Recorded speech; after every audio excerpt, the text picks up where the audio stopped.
Hello everyone, welcome to episode 3 of Clash of the Correspondents. My name's James and there's no Suj. Suj is in Malta, so he's left me with the task of speaking to the two correspondents we've got on today to preview the clash between their respective clubs at the weekend. We have Adam Hopcroft, our Aston Villa correspondent on. Hello, Adam. How you doing, James? You well? Not too bad, mate. Thanks. And yourself? Yeah, very good, thanks. Good. And we've got Neil Grover at AFCBNG, our Bournemouth correspondent. How are you, Neil? I'm very, very well, thank you. Good stuff. Adam, if I can start with you, just to get it off my chest, because I need a bit of satisfying. Did you feel in the last 10 minutes that Spurs were going to win the game? Yeah, I think the momentum changed ever since Eriksen came on. And I felt, even though we kept getting deeper and deeper, until Eriksen come on, and I was watching the bench quite anxiously, I thought we were comfortable. I think Sissoko had that one chance. And from an opposition's fan's perspective, if Sissoko ever gets a chance, I wasn't worried one bit, and when it hit the corner flag, I wasn't surprised. So I must admit, I was quite calm until Eriksen come on, and you could see, I think you had about 20 shots when he came on. The game completely changed.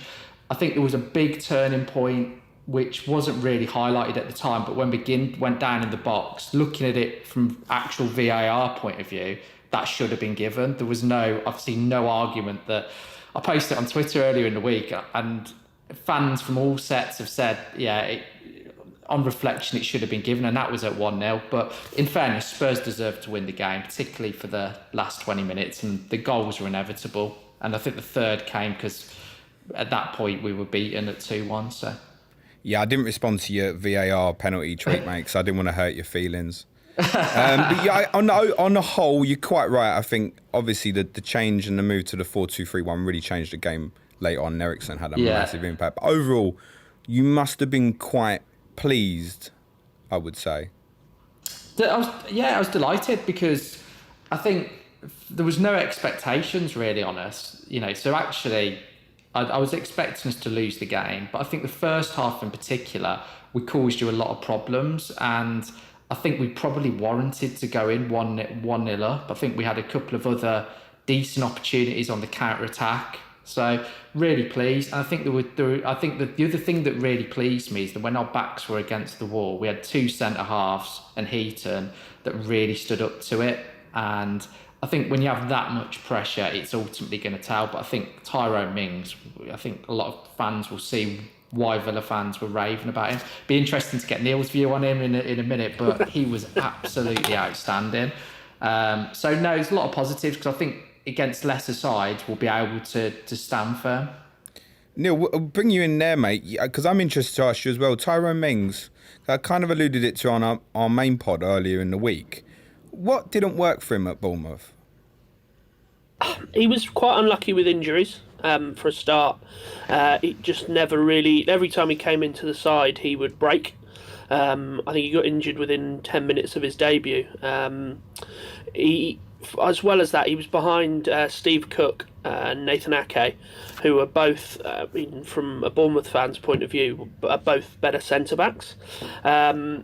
He has obviously stepped up at Villa, but we didn't really ever see any glimpse of what he's done there. Apart from a few sort of controversial incidents with Zlatan. You could see what he was capable of, but he just never really showed it in matches, I think, for us. So I think the fresh start was obviously what he needed. Yeah, spot on. That sometimes just change the scenery, isn't it? It was from Ipswich he came in, wasn't it? Yeah. And he'd suffered a couple of really bad injuries. It was interesting, like I was saying the other day, I would feel like him playing like that would improve you defensively, Neil, but then he never really showed that form for you. So I think it's a deal that's worked out well for all parties. Just while we're talking defensively, Neil, obviously a lot have gambled on your defensive assets in their FPL sides. And obviously you started with a back three at the weekend. What's your feelings on that and that system as a whole? I hope we never see it again. Really? I hope we do. Yeah. It's not something we've worked on in pre-season really at all. At least from a fan's point of view.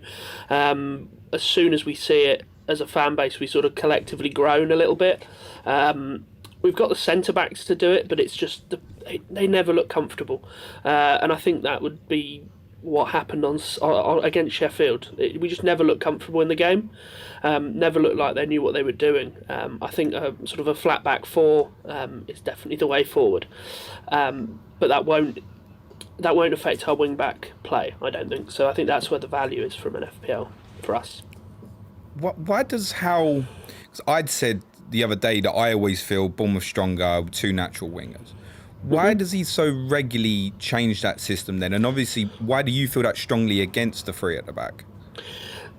So this week was a little bit of an odd one anyway. There was a last-minute injury to Dan Juma, the new lad. That combined with the injuries we already had, so Brooks, as well as Harry Wilson. Literally, he trained once with the squad, so we only really had King and Fraser as sort of natural wingers that were ready to go.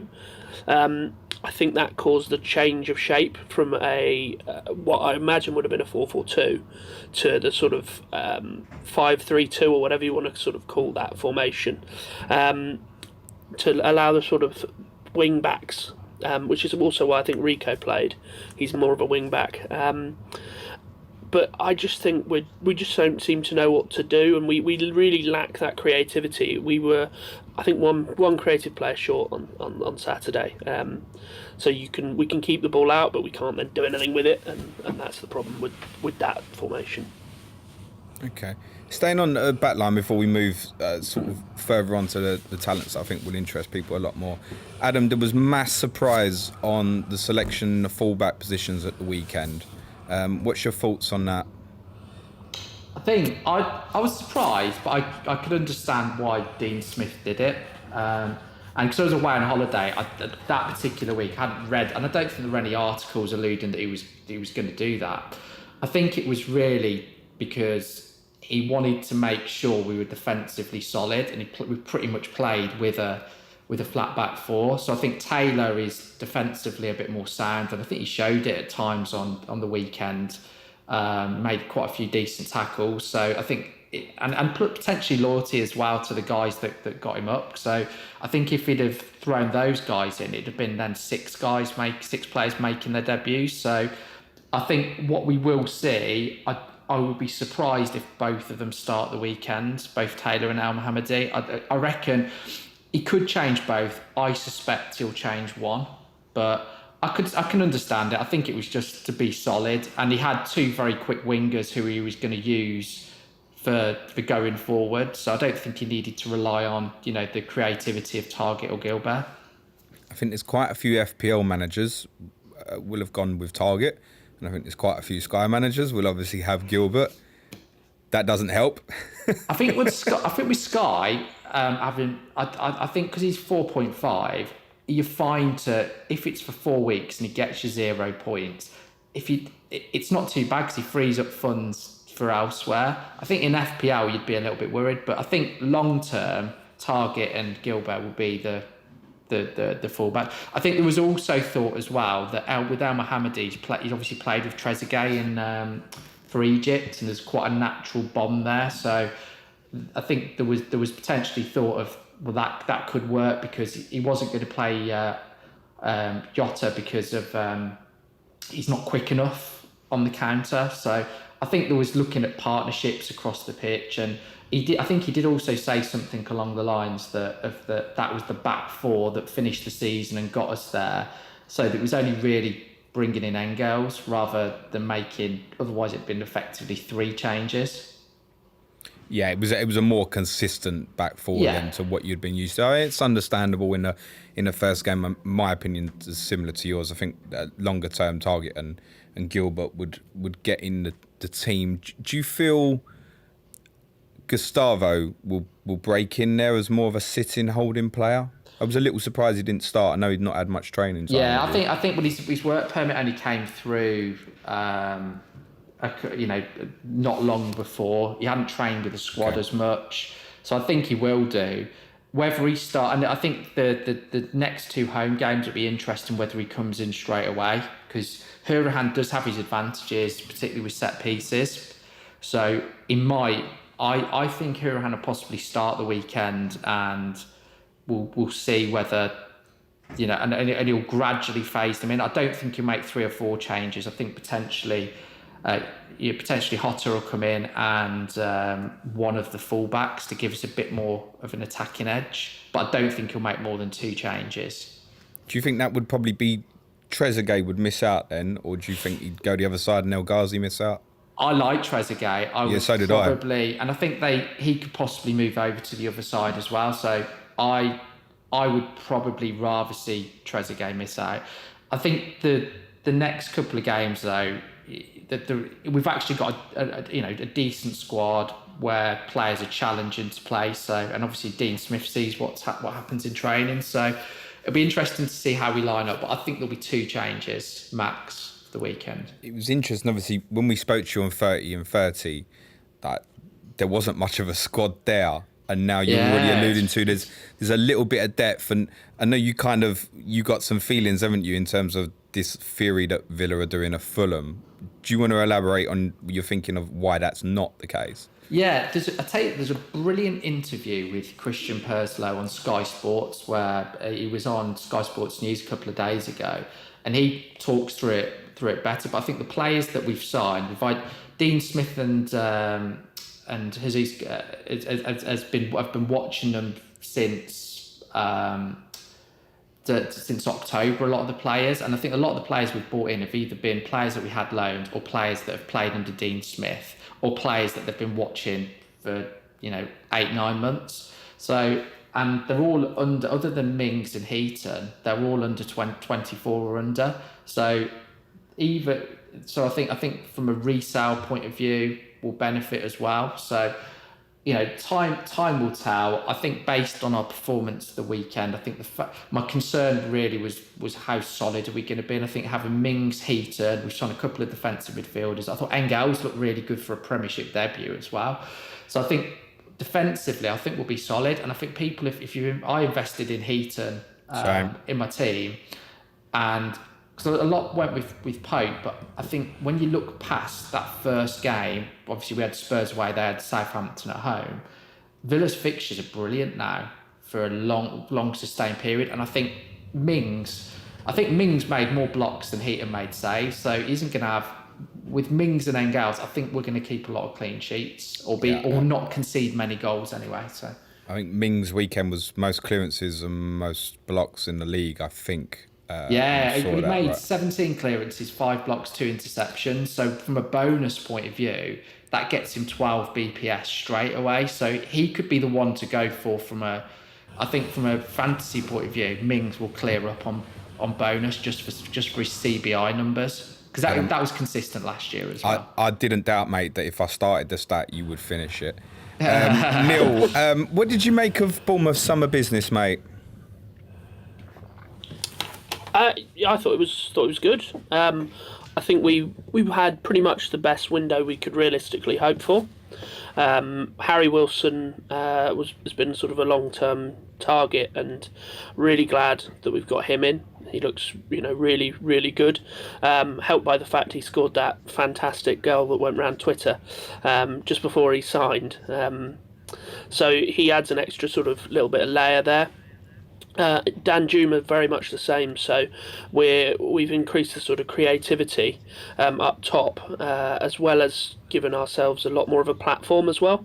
So we signed Philip Billing from Huddersfield, who was by far the man of the match for us on Saturday. He covered pretty much every blade of grass, and I don't know how Henderson kept out his sort of snapshot that he did that was on Match of the Day, where he just sort of it looked like it was flying top corner and he got to it. So he'll add a little bit more grit to our midfield as well, I think. And then we've added 2 fullbacks as well, which we've needed. Both Daniels and Francis are the wrong side of 30 now, so it's good to add sort of some young British or English even fullbacks to the team. So both of which will do a job this year. So I think the only thing we perhaps missed out on is a goalkeeper. But You've only got 4. well, exactly. It was a really odd dilemma. I mean, prior to Saturday, no one really knew who was going to start, and I'm really pleased for Ramsdale. I think he will be in line for that England spot at some point in the future. He's done it. He's been the England goalkeeper all the way up through the youth system. He's pretty much saved AFC Wimbledon's season last year by all accounts, and I thought he did very, very well for a Premier League debut against his former club as well. He came from Sheffield, so no qualms at all about him being sort of the go forward choice. But I mean, it would have been nice to get. We were linked with Heaton as well, or Butland, but I think it would have perhaps blocked Ramsdale. Oh. Neil's just lost lighting. That's one for YouTube. Can you hear us all right, Neil? I can hear you. It's just my room. You just got no light. Yeah, I think it's one of these. I'll wave a bit and hope it turns on. But You'll be good, if mate. not, I can see everything and hear everything, so that's fine. Good stuff. Can you just elaborate on? There's 2 I really want to ask you about because I know little about them. Who obviously didn't play at the weekend, who might have an effect for you further down the line. So, one's Stacey at right back. Yep. Who had really good attacking numbers at Luton. Do you think he didn't play because it was a back 3 and he would be more suited to a 4, do you know? Or My gut was, and I think I predicted it in my sort of what I thought we'd start with. If we'd gone with a 4 at the back, I think he would have started at right back with Smith at left back. Rico seemed to do all right in the sort of in the pre-season, so I think that's why he got the nod. But by all accounts, he didn't do very well on Saturday. So I do wonder if perhaps a switch back to a 4-4-2 with Stacey at right back may still happen on Saturday. And do you know anything? Have you had a chance to see Danjuma? We've seen him very briefly. So we saw him against Lyon, I think it was. He's had a really good pre-season with Club Bruges. I think he even played a fixture for them as well, like a full fixture. So he should be ready to go. He's very creative, very quick, and has a shot on him as well. So I think he could be a really interesting option if you want to get into our attack. At least he was my first choice at 6 million until Harry Wilson came in anyway. He's naturally left-sided, would you say, Danjuma? Yeah, he's a really weird one. He's a right-footed player. The right-footed player that plays on the left. Was that where Trossard came from as well? Do you know, lads? Bruges, I'm sure it was. Yeah, and someone else. They've had a huge summer in terms of incoming money. Okay. Talk to us, Neil, if you can, about there's a lot of FPL managers who obviously have combinations of King, Fraser, Wilson, possibly even 2. I've seen 1 or 2 knocking about with all 3. Where would you advise people on the feeling following, I guess, what felt like a disappointing game on Saturday? Yeah, for sure. So I think Wilson is the standout option. In what was otherwise a flat game, where you got a return off Wilson, he got 5 points because he got the assist and somewhat was unlucky not to have scored that goal. So he shot it, it hit Henderson and then deflected into the path of Metham, who then scored. Like you said, about 4 months too late for you.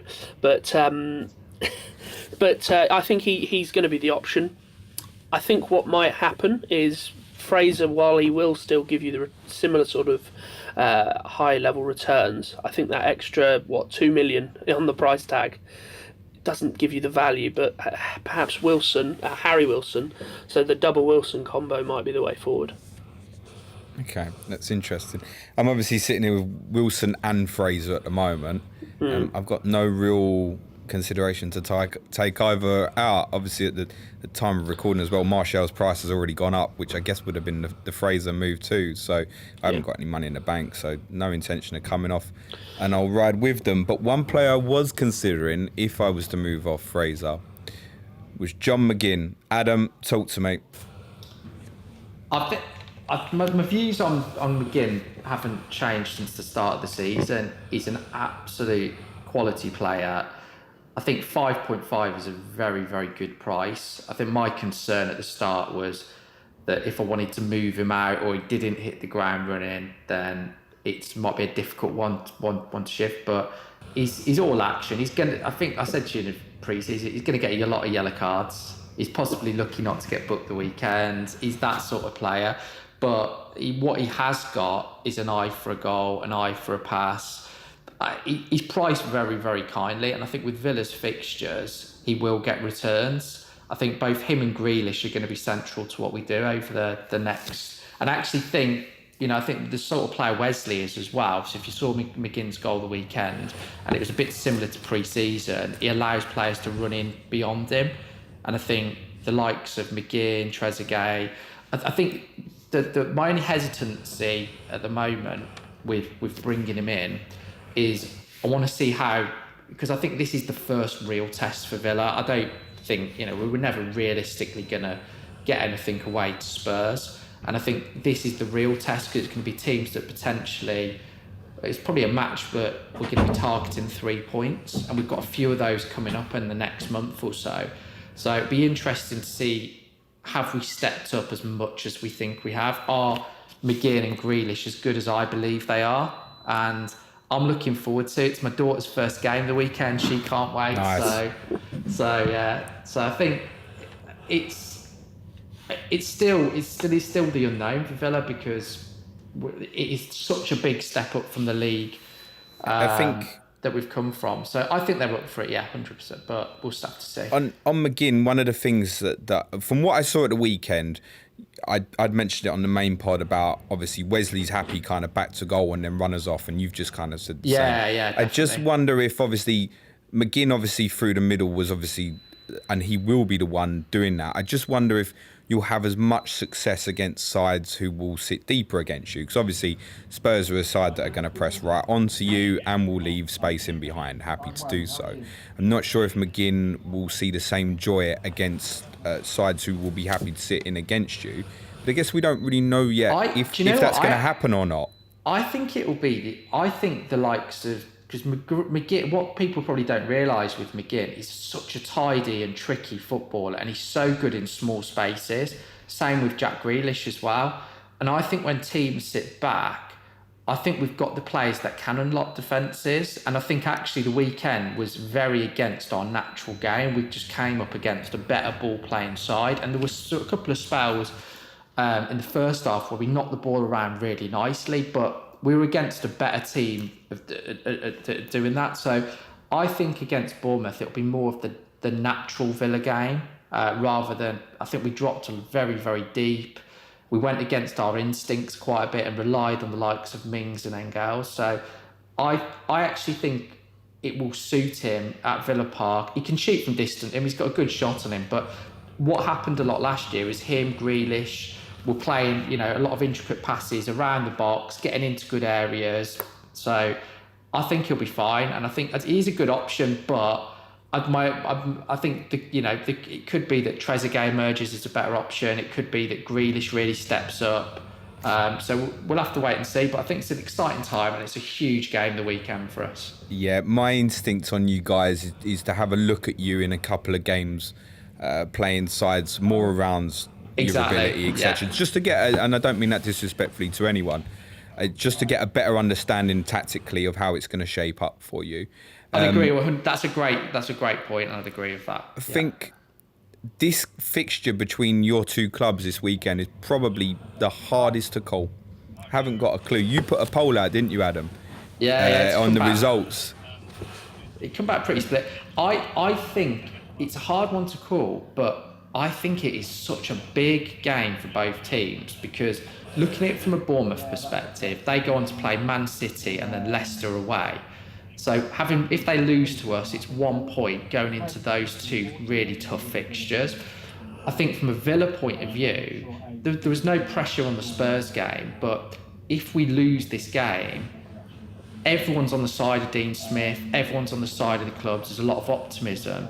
That all of a sudden will start to bring doubt in, and it's very easy playing when there's belief in the crowds, when there's it's much easier. And I think if we lose, it's going to be a real big challenge for us. And I think for that reason, I can see both teams being fairly happy with the point. Would that be your prediction, Adam, or I'm going to take it as expected? Yeah, I can see both teams being happy with the point.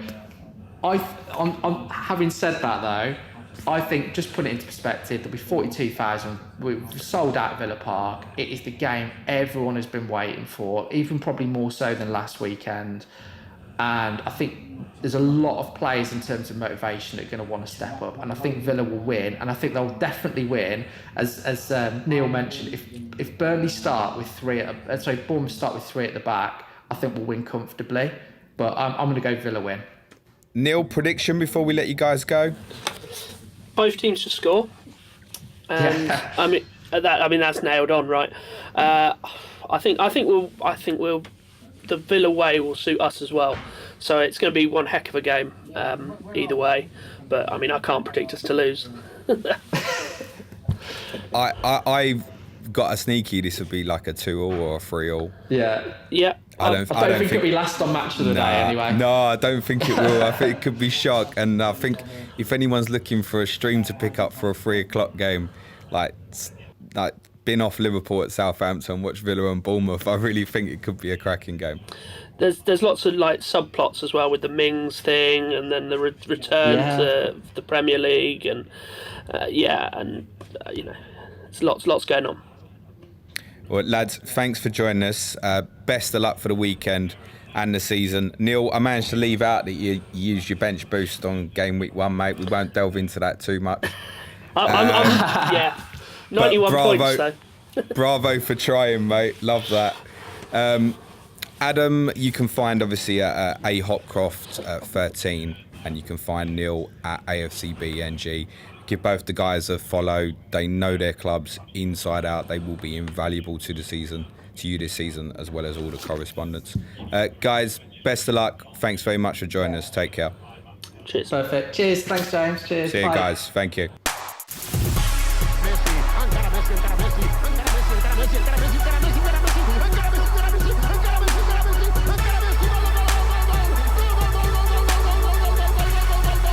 The Fantasy Football Show.